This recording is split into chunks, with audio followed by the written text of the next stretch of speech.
वाह जी वाह ਪਿੱਛੇ ਵਾਸ਼ਰੂਮ ਵੀ ਹੈਗਾ ਉਹਦਾ ਪੂਰਾ ਬੈਡਰੂਮ ਬਣਾਇਆ ਅੰਦਰ ਹੈ ਵਾਹ ਆਪਣਾ ਨੰਬਰ ਦੇ ਵਿੱਚ 030791951016 030791959016 ਇਹ ਕਿੰਨੇ ਬੰਦੇ ਬਹਿ ਸਕਦੇ ਨੇ ਇਹਦੇ ਚ 6 ਲੋਕ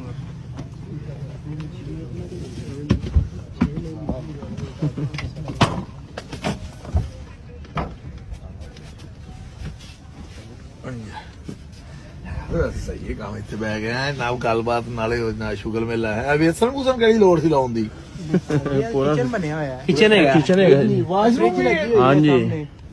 ਵਾਸ਼ਰੂਮ ਵੀ ਬਣਾਇਆ ਵਿੱਚ ਹਾਂਜੀ ਹਾਂਜੀ ਪਿੱਛੇ ਲੰਘ ਜਾਓ ਵਾਸ਼ਰੂਮ ਚ ਹੋ ਜਾਓ ਤੇ ਵਾਸ਼ਰੂਮ ਦੀ ਕਿਹੜੀ ਲੋੜ ਸੀ ਉੱਪਰ ਵੀ ਬੈੱਡ ਹੈਗਾ ਇੱਕ ਹੈ ਉੱਪਰ ਵੀ ਬੈੱਡ ਹੈਗਾ ਆ ਜਿਹੜਾ ਇਹ ਉੱਤੇ ਆ ਉੱਤੇ ਆ ਉੱਤੇ ਵੀ ਬੈੱਡ ਹੈ ਇੱਥੇ ਕਿੰਨੇ ਬੰਦੇ ਸੌਂਦੇ ਨੇ 2 ਲੋਕ ਚਲੇ ਜਾਂਦੇ ਬੱਚੇ ਤਾਂ 3 ਵੀ ਸੋ ਗਏ ਨੇ ਵਾਹ ਜੀ ਵਾਹ ਉੱਪਰ ਨਾ ਕੈਮਰਾ ਲੈ ਕੇ ਜਾਏ ਬੜੀ ਗੱਲ ਤੇ ਅੱਗੋਂ ਹਵਾ ਨਹੀਂ ਪੈਂਦੀ ਨਹੀਂ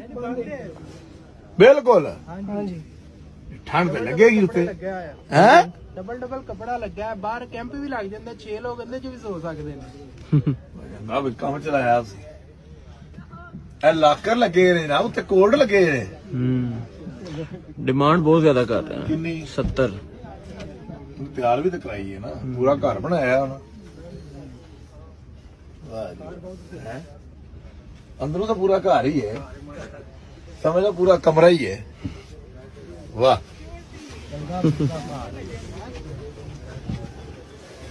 ਉਹ ਜੇ ਆ ਸਾਰੇ ਵੇਖਣ ਵੀ ਤੇ ਆਏ ਨੇ ਨਾ ਬੰਦੇ ਵੇਖੋ ਕਿੰਨੇ ਵੇਖਣ ਆਏ ਨੇ ਹੈ ਇਹ ਥੋੜੀ ਗੱਲ ਹੈ ਵੀ ਇੰਨੀ ਦੁਨੀਆ ਤੈਨੂੰ ਵੇਖਣ ਆ ਗਈ ਏ ਮਾਸ਼ਾਅੱਲਾ ਇਹ ਦੁਨੀਆ ਸਾਨੂੰ ਨਹੀਂ ਵੇਖਣ ਆਈ ਵਾਲੇਕਮ ਸਲਾਮ ਜਿੰਨੀ ਇਹਨੂੰ ਵੇਖਣ ਆਈ ਹੈ ਮਾਸ਼ਾਅੱਲਾ ਗੱਡੀ ਸਹੀ ਹੈ ਕਿੰਨੇ ਪੈਸੇ ਨੇ ਤੇ 70 ਲੱਖ ਰੁਪਈਆ ਡਿਮਾਂਡ ਹੈ ਜੀ ਓਏ ਹੋਏ ਹੋਏ ਕਿੰਨੇ ਕੀ ਹੋਣੀ ਚਾਹੀਦੀ ਯਾਰ ਬਾਕੀ ਛੱਡੋ ਗੱਡੀ ਭਾਵੇਂ ਤੁਹਾਡੀ ਵਿਕੇ ਜਾਂ ਨਾ ਵਿਕੇ ਜਿਹੜੇ ਮੋਬਾਈਲ ਤੇ ਵੀਡੀਓ ਇਹਦੀ ਬਣਾ ਰਹੇ ਨੇ ਸਾਰੇ ਫਾਰਯੂ ਤੇ ਜਾਣਗੇ ਅੱਲਾ ਦੇ ਹੁਕਮ ਇਨਸ਼ਾਅੱਲਾ ਇਹ ਅਸਲ ਵਿੱਚ ਮੈਂ ਉਥੋਂ ਕਿਉਂ ਆਇਆ ਮੈਂ ਆਉਣਾ ਕੋਈ ਨਹੀਂ ਸੀ ਮੈਂ ਲੇਟ ਹੋਇਆ ਪਿਆ ਗੁਜਰਾਲੇ ਜਾਣਾ ਮੈਂ ਇਹਨੂੰ ਕਿਹਾ ਮੈਂ ਕਿਹਾ ਓਏ ਜਲਦੀ ਆ ਯਾਰ ਕੰਟੈਂਟ ਲੱਭਿਆ ਹੀ ਯਾਰ ਇਹੋ ਜੀ ਚੀਜ਼ ਕਿਸੇ ਵੇਖੀ ਨਹੀਂ ਇਹ ਹਰ ਬੰਦਾ ਦਿਲ ਕਰਦਾ ਇਹਨੂੰ ਵੇਖਣ ਨੂੰ ਔਰ ਇਹਨੂੰ ਵਿਖਾਓ ਜਿੰਨੇ ਫਾਰਯੂ ਤੇ ਜਾਣਾ ਇਹਦੀ ਵੀਡੀਓ ਲਾਓ ਜੇ ਸਿੱਧੀ ਫਾਰਯੂ ਤੇ ਨਾ ਜਾਓ ਤੇ ਫਿਰ ਗੱਲ ਕਰਿਆ ਜੀ ਸਾਹਿਬ ਨੂੰ ਪੈਨਟੀ ਬਿਆਨ ਕਹਿੰਦੇ ਨੇ ਬੈਂਟੀ ਬੈਨ ਤੇ ਮੇਰਾ ਮੂੰਹ ਨਾ ਵਿਖਾ ਗੱਡੀ ਵਿਖਾ ਇਹ ਗੱਡੀ ਬ੍ਰਾਂਡ ਇੱਕ ਹੈ ਹਾਂਜੀ ਵੇਖੋ ਪੂਰਾ ਘਰ ਬਣਾਇਆ ਸਾਈਆਂ ਵਿੱਚ ਵਾਸ਼ਰੂਮ ਵੀ ਹੈ ਸਾਰਾ ਕੁਝ ਤੇ ਸੋਲਰ ਸਿਸਟਮ ਵੀ ਲੱਗਿਆ ਹੈ ਸੋਲਰ ਸਿਸਟਮ ਲੱਗਾ ਹੈ ਹਾਂਜੀ ਔਰ ਇਹਦੇ ਆਪਣੇ ਜਨਰੇਟਰ ਨਾਲ ਚਾਰਜ